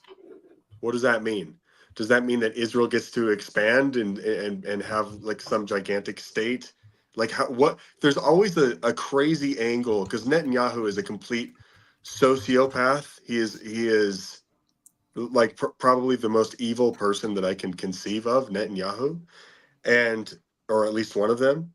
And he always has this horrific view or meaning behind his words. What is the free Iran? Like, I'm thinking immediately, like, obviously get the Ayatollah out of there, give women their rights. But for Netanyahu, what does the free Iran mean, though? Because I'm sure it's not all about human rights. So that's just, yeah, that's what I think. Yeah, it actually was stunningly similar to what Omni-Man oh my God, said to the people of Earth. Like, it's just like, no, you'll be so much better in the Viltrumite Empire. Imagine all of the technology we could give you, and like burning around him. Like that's whenever someone says something like that, it's like, okay, well, why don't you just fucking like let them come to Israel then, bro? Like, so if you're so worried about these people, let them come to Israel. What's and the notice problem how he said, oh, I'm sorry, go ahead. No, continue. Notice how he said, oh, you're going to join the economy with the rest of the West. You know, you're going to join this economy and you're going to have the tourism that we have and you're going to have the connections that we have. It's just really creepy. The other thing is he says that the noble Persian people, all right. And he's like talking to the Persian people, trying to rizz them up basically. but then he says, there's nowhere we can't reach. Yeah. So he's threatening civilians to defend ourselves while he's talking to civilians. Yeah. They're taking you into the abyss. Like, oh my fucking God. It actually, the other thing that it reminded me of was exactly how Republicans talk about Ukraine. Of like you know, why are they spending all of this money fighting Russia when they could just, you know, give Russia the Donbass and, you know, be fine. You know, I don't understand why they're doing. Why are we wasting all of our money? You know, we could be spending this on all the things that we won't spend it on. Like that. That's exactly. It was almost written by the same fucking people. Yeah, with his nice country you have there. It'd be a real shame if something happened to it. I got that kind of vibe with him going. And it is especially chilling when he gave essentially the same speech to the people of Lebanon just a week ago, right? Saying that, you know, our fight is not with you. Our fight is with your government. And if a few of you happen to die along the way, well, that's not our fault. And it's everyone who saw that said, "Oh, he's definitely planning something against Iran." Like we all know that's what's coming here. I've long been fascinated at the United States, well, specifically our countries, and our hatred and suspicion towards Iran. And that if you ask people why we have this negative relationship with the Iranian government, they always go back to 1979, the Iran hostage crisis. No one ever talks about the fact the United States and Great Britain worked for decades to screw over the Iranian people and to steal their resources. No one ever talks about that. That's that they always assume that, well, it's kind of like how they view Palestinians. Well, those are the bad guys. They're bad. Like the history be damned. We don't got so any provocation on their part is just seen as evil people being evil. Like no one is asking right now, does Iran have the right to defend itself? No one. I haven't seen that question being asked anywhere, and it's not going to, because that's not part of the narrative that the Israel is our ally, so everything they do is all right. And once again, none of this requires you to back the Iranian government to say that people have free and equal rights. I just like, the United States of America does not give a shit about free and equal rights around the world. We don't. If we did, we wouldn't be best friends with Israel. We wouldn't be best friends with Saudi Arabia. Like countries that we wouldn't run our country the way we do. Like we just put this mask and this facade on that the world has good guys and the world has bad guys. And I wanted to share this map that you two have probably seen already, but I thought it was pretty interesting. I don't know if you guys remember back when they would always have these polls on which country is the greatest threat to world peace. We would say Iran a lot. That was always the country that was put up there. And I don't know if any of you guys watching had ever noticed this, but I've always loved this map that that Iran wants war. Look how they place themselves right between all these military bases of the United States. They're clearly provoking us. I mean, this hasn't been their ancestral land for like 5,000 years or anything, but the fact that they just dared to place it where they knew the United States of America would plant a bunch of military bases to make sure they don't act up seems kind of fishy to me. I don't know if we can trust them. I'm sorry. Did Elon Musk share that? Oh no, was that an Elon Musk thing? It's speaking about Elon Musk. Oh, I didn't read the article. No. American billionaire Elon Musk, who many know for his space reports, has recently spoke out against the presence of international topics. I don't know if it was Elon Musk or not. It doesn't matter. Yeah, I don't know. What matters is that these freaking terrorists snuck their little country in between our military bases. Our military bases. Who would have thunk? I know. It is some wild shit. I don't know. It is just really unsettling that Netanyahu feels completely emboldened. Like he has Biden right where he wants him, and he can do whatever he wants now. Biden has already said he won't do anything. There's no red lines in there. After the Lebanon thing, the fact that the United States said, okay, that's enough. It was all the evidence he needed. So I don't see. I don't know. Like there's no support from the people. And to be fair, it's not like Netanyahu has this upswell support from his people either. But what are we gonna do? I gotta know. Ria, what do you think? He has a blank check. He has like weird absolute power, and he's totally exercising it. And that's all we can say. He this is when you have insane tribalism. This is when you have an ethno-state, which is something that's not inherently based in human rights. And we in the West, we kind of pretend that we believe that all governments should be based in human rights. We pretend to believe that. But Israel is an ethno-state that fundamentally, like you said, does not believe in human rights because they don't even believe that Palestinians have a right to defend themselves or that Iran has a right to defend themselves. And if you listen closely to Netanyahu, he does not believe in rights. He doesn't. And that's the horrific, scary thing. And he has a blank check and he keeps going and going and going. And like people just, I don't know. I don't know if someone's going to like eventually stand up and stop him. I don't know how this is going to play out. Yeah. It's tough. I wanted to share this other thing. Have you guys seen the CNN clip about about Tel Aviv? Oh, I think I know what you're going to say about but Mossad. Yeah. So yeah. It is a blood-boilingly infuriating clip about. I'll just play it here. Oh, dude, yeah. That among the targets were Israeli airfields, but also, and this is crucial, the headquarters of Mossad, the International Intelligence Service of Israel, which is inside Tel Aviv. It's in the northern part of Tel Aviv, but it's in the city. It's in a densely populated area. And of course, the concern is if you're firing, even though Iran might consider that a military target, it is in a densely populated city with civilian. Just one more layer of escalation. The U.S. intel view.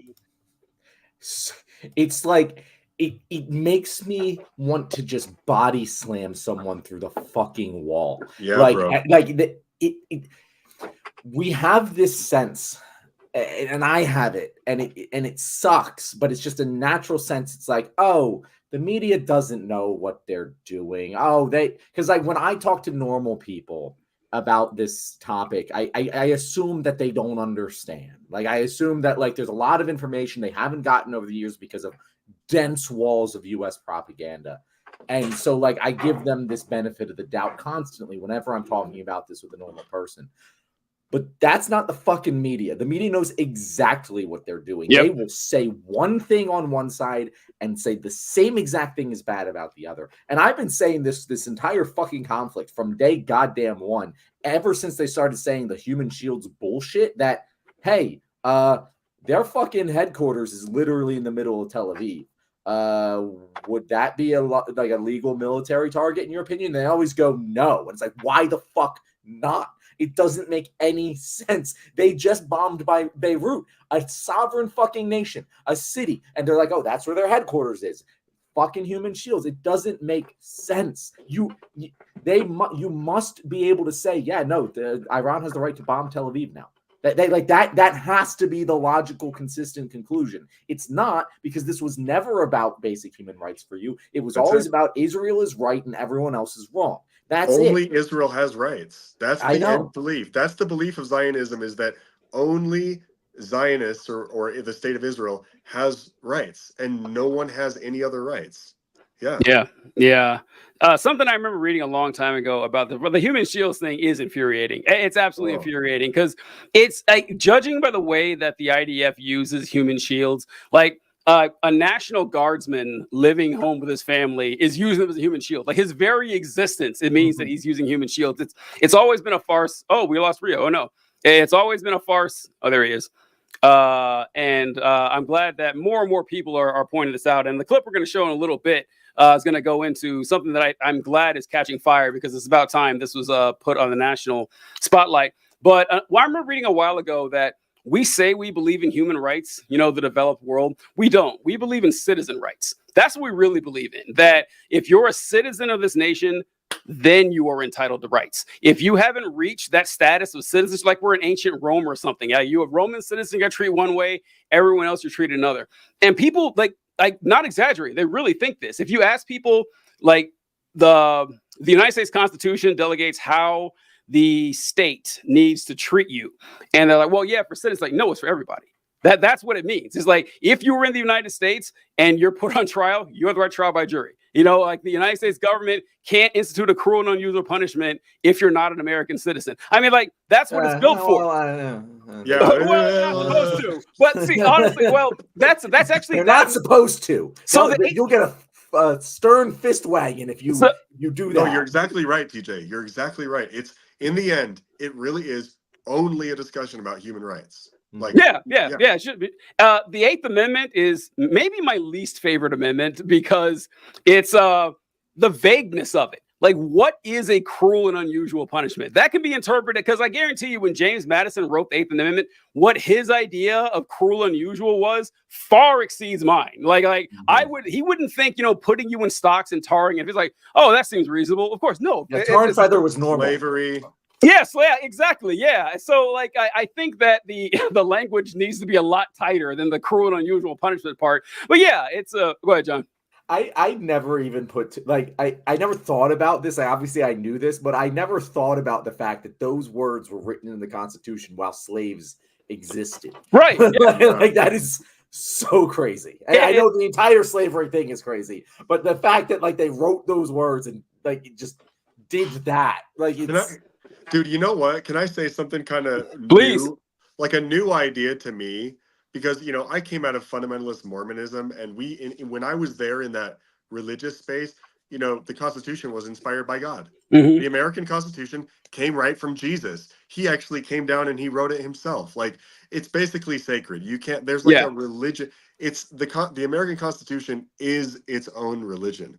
But the new thought that's dawning on me is that maybe it was just cruel and unusual punishment for other aristocrats. Maybe the whole fucking thing is for an upper class. Like, maybe the American Constitution was always just about the rich and the owners, the owning class and the aristocrats. Is that am I going too far there?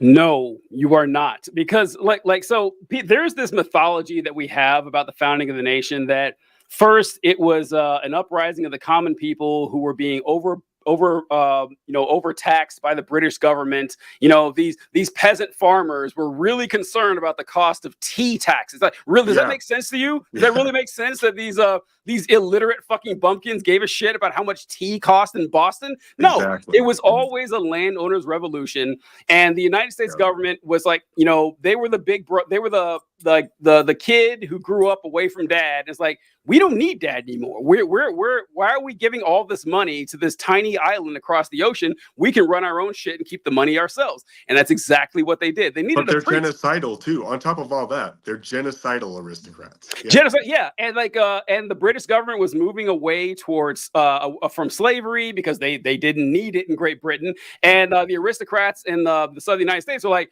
actually, we kind of like it. And the fact that you guys are talking about abolishing this is kind of scary towards us, but you're 100% correct when it comes to crafting the Constitution to keep power in the upper class. They don't even try to hide it, which is really funny. John, we talk about this, how we're really upset at the overuse of the, what's the phrase they use? The tyranny of the majority. They love saying that. And if you look at who wrote that, it was James Madison who said, well, when he was crafting the Senate, is that we need a body that's selected to protect the minority of the opulent. I always say for Republicans, that means rich, a minority of the opulent against the tyranny of the majority. He knew that if they had an actual democracy, the first thing the people would do was strip power away from the people who are rich and powerful. And they put up checks and balances or blocks to make sure, like, this idea that the George Washington, James Madison, Thomas Jefferson wanted regular people to start participating in. Are you kidding me? That they wanted these bumpkins showing up and sitting in the halls of Congress? If you would have asked them about women voting, they would have laughed you out of the room. Exactly. Like it would take you 10 minutes to convince them you were serious. Like they really thought that. Go ahead. Women. Black people, the Irish, the Irish, the Irish. I mean, the Native Americans, the whole everyone was excluded. It's like Christianity. It's kind of like waking up from Christianity. Yeah, the whole outside world is fucking evil, and they don't have rights. Yeah, they don't have the right to vote or participate in a representative process. And really, the Constitution upholds this capitalist upper class that owns basic survival resources. And now let me say this though. Let me say this because I am a fucking Boy Scout. I am an Eagle Scout. Okay. I do have love for the country. And I do believe that like there was this progressive hope when the framers, when these aristocrats were framing this new constitution, and that they did want to do a more earthy social experiment with voting. And it was kind of an expanded version of democracy that went a little bit farther than feudal capitalism in Great Britain. So I'm not saying that America never was fundamentally good at all. Like there is this dream, there is this American thing, even if a lot of it's propaganda. A lot of people believe this freedom thing about America, but the other side of that same coin is it is propaganda. And the Constitution really is for the rich. Yeah, and it's kind of a deeper thing to talk about. No, it is, and the fact that that we trick ourselves into thinking it's something greater than it actually is very annoying to me. Because there, like you were saying, Rio, like there are for the 1780s, the Constitution was a fairly progressive document. Just in the fact that it was the first nation established without a state religion. Is massive. Like it's huge. That was a huge step forward. And it did have voting rights for some folks. Some of the population, probably greater than you would have seen anywhere, like in Britain and everything like that. But people aren't content with that. They aren't content with the truth. They have to make it even greater than it actually was. That, like Thomas Jefferson, for example, was a slave owner and a child rapist, and that doesn't mean he didn't have good ideas. That doesn't mean everything he wrote was bad. But he was a misogynist and a rapist. People genuinely struggle with that. They do. They do. And this isn't just like Democrats really fucking struggle. In fact, I think liberals struggle even more with the concept that a bad person can do good things and vice versa. Oh, it's true. Democrats don't understand this discussion that we're having right now. Generally, Democrats don't understand it at all. Really? What we're saying about the Constitution not being inspired, that it was made to basically kind of uphold class and keep people down. That's generally I don't hear it a lot in liberal spaces. That's all I'm saying. No. They're afraid of being called filthy commies for saying the Constitution isn't anything, less than a God-written document. And I don't know, it is, I always say that if you want to pay respect to the Founding Fathers, do them the honor of remembering them as the human beings they were, not the gods that you create. Like it is much more noble and more honest to look at it through the framework of the truth than the framework of mythology. And one word that does not show up in the Constitution, for all the words that it does have, the one word you will not find is slavery. Not there. The word slave doesn't even appear in the Constitution. Like what it does, like when we're talking about the 3/5 compromise, it talks about individuals who are not free because they knew slavery was wrong. They were embarrassed by it. They didn't like people in Europe when they've heard about the Constitution of Freedom. I can't remember. I think it was de Tocqueville who said that he found it ironic that the loudest cries for freedom came from the drivers of Negroes, is what he says. Like, what are you guys talking about? You guys know you love your slavery. And I don't know. Well, geez, so 8:15. We got to get to our last topic here real quick. That was great, though, Rio. Thank you for bringing that up. That was fantastic. Sorry, it was a tangent. Look, we're no John. Tell him we love our tangents. We love some tangents. All right. So we kind of touched on this a little earlier, but I wanted to share this clip that Ta-Nehsi Coates was on CBS talking about a book he wrote. And I haven't read the book, but he talks about the relationship between Israel and Palestine and how we view it in the United States. And he got some pushback on it. And I thought he did it masterfully, the way he talked about this. I wish that we see a lot more of this in mainstream media, but here we go. Place committing horrific acts on a daily basis. So I think the question is central and key. If Israel has a right to exist, and if your answer is no, then I guess the question becomes, why do the Palestinians have a right to exist? Why do 20 different Muslim countries have a right to exist? My answer is that no country in this world establishes its ability to exist through rights. Countries establish their ability to exist through force, as America did. And so I think this question of right to Israel does exist. It's a fact. The question of its right is not a question that I would be faced with any other country. But you write a book that delegitimizes the pillars of Israel. It seems like an effort to topple the whole building of it. So I come back to the question, and it's what I struggled with throughout this book. What is it that so particularly offends you about the existence of a Jewish state that is a Jewish safe place and not any of the other states out there?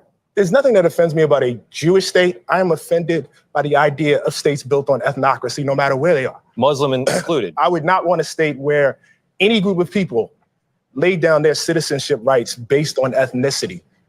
The country of Israel is a state in which half the population exists on one tier of citizenship, and everybody else that's ruled by Israelis exists on another tier, including Palestinian Israeli citizens.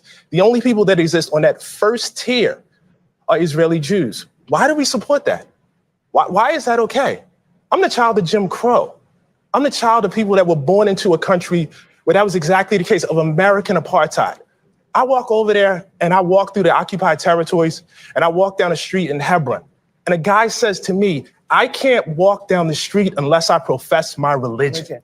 I'm with another path. No. I want to, this is very, very important. It is extremely important. Yeah, let me lay it down. I'm working with the person that is guiding me is a Palestinian whose father, whose grandfather and grandmother was born in this town. And I have more freedom to walk than he does. He can't ride on certain roads. He can't get water in the same way that Israeli citizens who live less than a mile away from him can. And why is that okay? Why is that? Why is there no agency in this book for the Palestinians? They exist in your narrative merely as victims of the Israelis, as though they were not offered peace at any juncture, as though they don't have a stake in this as well. What is their role in the lack of a Palestinian? I have a very, very, very, very moral compass about this. And again, perhaps it's because of my ancestry. Either apartheid is right or it's wrong. It's really, really simple. Either what I saw was right or it's wrong. I am, for instance, against the death penalty. What the person did to get the death penalty, it really doesn't matter to me. I don't care if they were selling a nickel bag of marijuana or if they were a serial killer. I am against the death penalty. I am against a state that discriminates against people on the basis of ethnicity. I'm against that. There is nothing the Palestinians could do that would make that okay for me. All right, so Rio, I'll go to you first. What were your thoughts when I assume you've seen this before, but what were your thoughts when you first ran across this clip? I've seen it before. He's 100% right. And really, states, governments, groups, regulations, rules in general for any tribe of people should not be based on ethnicity.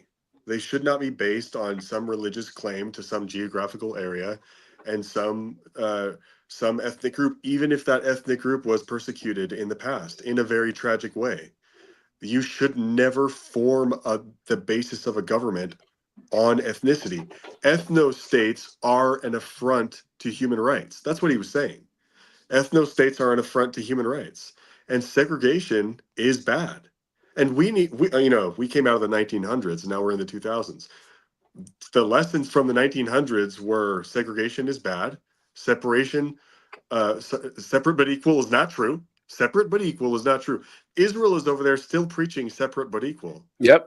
And they're practicing. Let's be clear. No, They're not not even yet. preaching separate but equal. That's true. They haven't even gotten to separate but equal. They're They're just saying separate but yeah, fuck you. Yeah. That's their Separate rule. but fuck you. Yeah.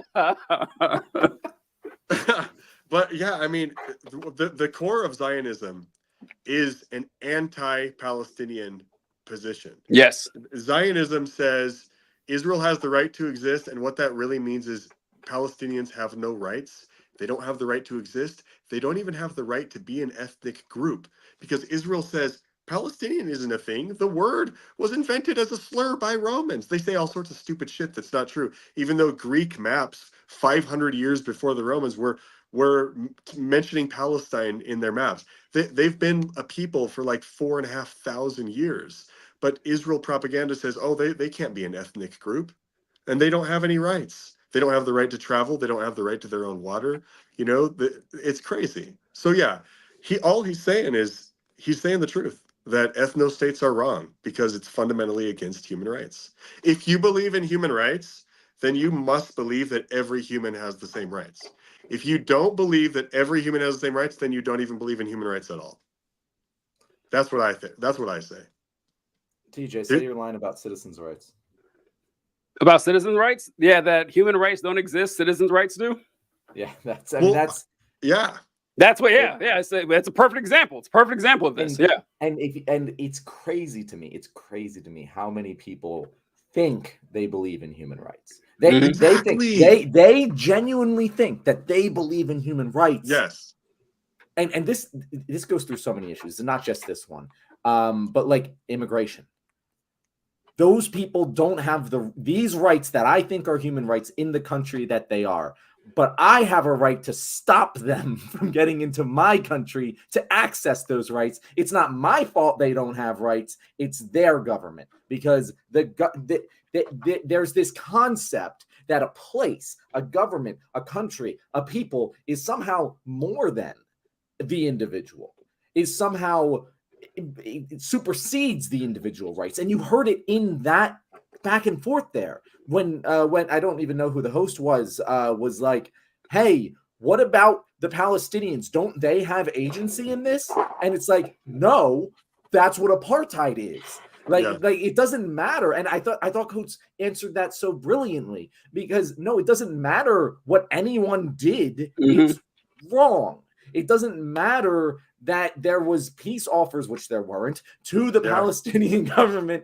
You don't get to sacrifice human rights because of that. But we don't view it that way. We still have people in this fucking country that say, yeah, no, states got to be equal in the Senate, bro. We're totally cool with denying people individual equality because states got to be equal. That doesn't make any fucking sense. But if you view it through this prism, that's for some reason, what happens to you should be determined by what a group of people does around you.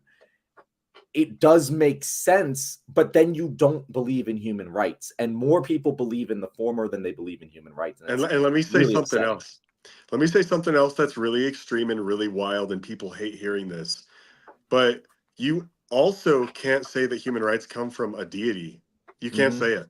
If you believe that Jesus is the source of human rights, you don't believe in human rights. Because the idea of human rights is, if you're a fucking human, you have rights.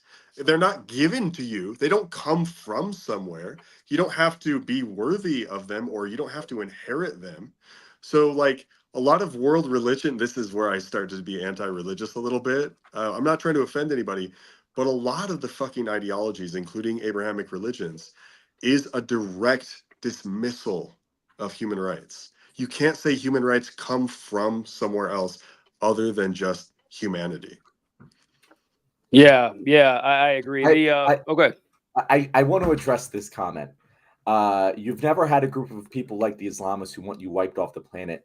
Idiots. Why does that fucking matter? Why does that matter? Yeah. Because these totally separate people want me wiped off the planet.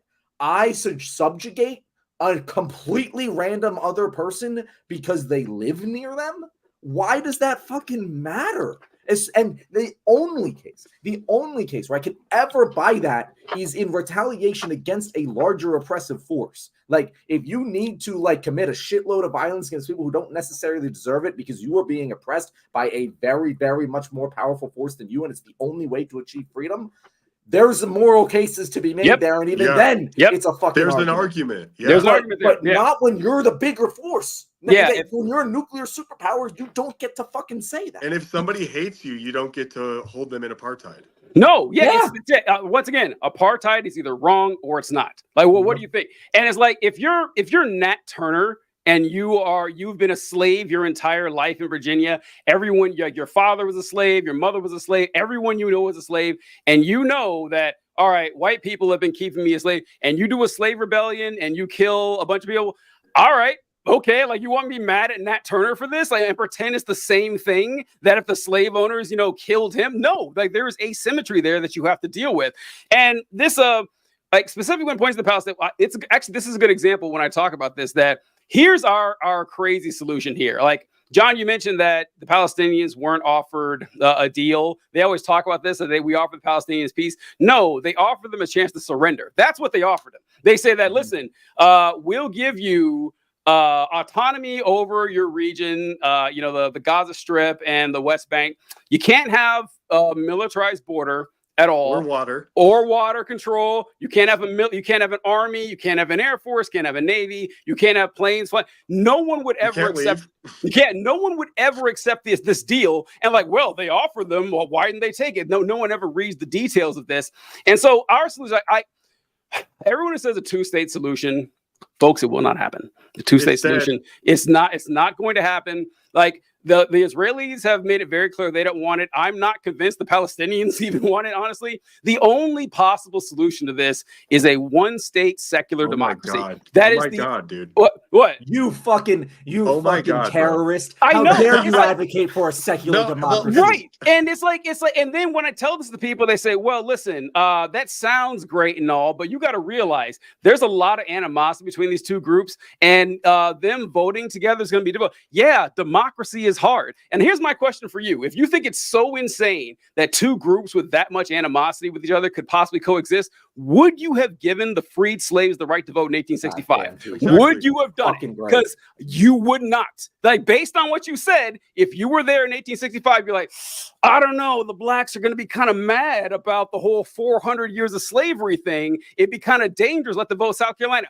Guarantee you that right-wingers Republicans, if you put them back, they said, that's a bad idea. We wouldn't allow right-wingers Republicans, normal fucking Democrats, TJ. Normal, yes, actually, yeah. They don't have the balls of the 1865 Republicans. The Democrats of today don't have it. And it's just like it's wild how just like the Palestinians' humanity is dismissed on a daily basis. My entire life, it's been this way. The fact that John and I talk about this, that in Israel, they have like the Jewish nation state law in Israel that states that, that the nation, like the Jewish people alone have the right to self-determination in the country of Israel. And John and I joked about this, is like, this would be like the founding fathers if they wrote, yeah, this needs to be a white majority Christian nation, like it has to be. They didn't even write that. The people who wrote slaves didn't even go that far in writing it into the document. And Israel has. And it has, shrinking support, but overwhelming support from the United States. And just like Ta-Nehsi Coates says, like, why are we defending this? If you notice, the host had a hard time actually defending the point when you put it right to them that this is, I forgot to share this. If you guys haven't seen this, in Israel, they have a segregated road system. So if you have a blue license plate, that means you are Israeli Jewish. And if you have a green license plate, that means you're an Israeli Palestinian. There are Palestinian citizens in Israel. It's like, 15% of the population, something like that. But they have a segregated road system. They can't even drive where they want to. There's integrated roads, segregated roads, but all throughout the West Bank and everywhere and around Jerusalem, there are roads in which Palestinians are not allowed to drive. So if you want to argue that Israel is not an apartheid state, please defend that for me. And if your response is like that idiot comment is like, well, you don't understand, the Islamists are bad. Fine, the Islamists are bad. That does not mean every Palestinian born into the state of Israel needs to be treated like a second, third, fourth class citizen. You're going to have to defend that position to me. I don't think you'll have much luck. Dude, you know what you said about the one state? It's so true. It should be one state, and it should be based in the idea of secular human rights. Yeah. Unalienable. They're not from God. They're not from the Bible. They're not from this. And you know what? I think it's 7. I'm sure you guys have seen it. The clip where 7 of the biggest Islamic countries get together, and they say, "Hey, look, we don't want to even deport them. No violence to them. The Israelis can stay. They can stay." I can't remember what the specific, I don't know if they were arguing for a one state, but they were just making the point that we don't want to go through and wipe out and kill all the Israelis, and we're willing to promise that we won't. If there is. It's actually not that hard of a solution. The Yeah. UN owns the fucking Yep, territory. exactly. It has a basic Bill of Rights and then cedes democratic control to the people of the region. That's it. They cannot, whatever they vote, they cannot take away these human rights from any of the people, whoever is in control, and we'll be good. You know, there might be fighting. There might be some violence. Don't get me wrong, but it's not going to be what we see right now. You won't see entire fucking strips level to the ground. I guarantee you that. And also, like you said, John, the UN could establish a protectorate around the region and say, hey, we're going to be keeping an eye on this. And folks, I guarantee you, if the Muslim population starts acting up, there'll be Johnny on the spot making sure that shit is taken care of. Like, absolutely, they're going to clean that up. So yeah, no one is living in a fantasy world where that turning this region into a secular democracy is going to make it some sort of utopia, some sort of peace on earth. Everyone gets along happy. That no country's like that. That doesn't exist. But it will heal it. Long term, it can't possibly be worse than what's going on now, because this is an unsustainable colonial operation that will continue in perpetuity until that problem is solved in a one state secular democracy. It's the only way out. And that goes all the way back to the original question that was proposed to Coates of the Jewish state. It would destroy the Jewish state. When people ask, does Israel have a right to exist? They aren't asking, does Israel have a right to exist? They're asking, does a Jewish state have a right to exist? Because if you just kept it Israel and everyone had equal rights and it was still named Israel, it would still be fucking Israel. But them, it wouldn't be, because it's not a Jewish. They wouldn't accept that. Yeah. They also acknowledge that they would lose the majority of political power, and they would be the minority. Oh no. Person to person. And they say, well, we can't allow them to have a political majority because they don't believe in democracy. And they're not capable of enacting democracy or abiding by democracy. That's their whole argument. Rio, this is the same exact fucking arguments Republicans are using against immigrants right now. It's the same exact same argument.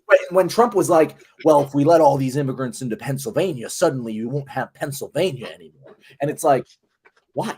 It's going to be the same fucking place, just with different people. Everyone who's there now won't have their lives changed except for having more cultural options available to them. But it won't feel like Pennsylvania. It won't feel the same. The communal identity is more important to them than individual human rights. Yes. It is undeniable that is their argument. But the infuriating thing is that they won't fucking bite that bullet, because the idea of human rights needs to be upheld, even if it's not fucking true.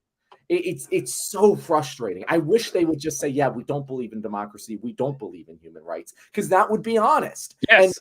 And at least the racists do that. Exactly. Yes. Say, oh, no. The problem is there's too many fucking different cultures mixing in. Yes. You need to separate them. That's logically coherent. What fucking moderates, what liberals, what Republicans, what conservatives do, it isn't that. It's this nonsensical bullshit that we believe in democracy, but only among these specific group of people we select. Yeah.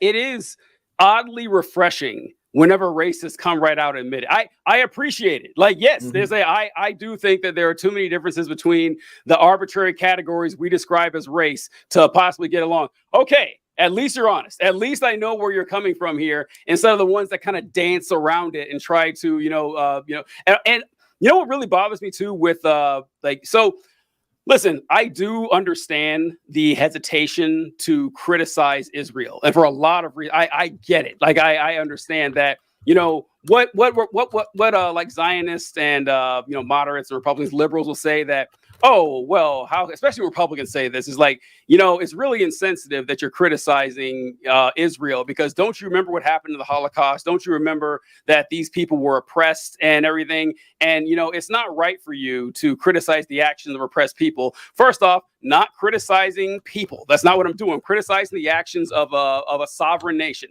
It's not the same thing. Second, if we're going to play this game here that you don't want to criticize oppressed people, you sure as hell don't have a problem criticizing black people. That doesn't seem to cause you to lose a wink of sleep. Not at all. It's just only when it's someone else that you can kind of weaponize it. It's just, I hate the dishonesty. I just want them to come right out and say, yeah, certain folks can handle the responsibility of democracy and certain folks can't. That I like it when the racists do come right out and say it.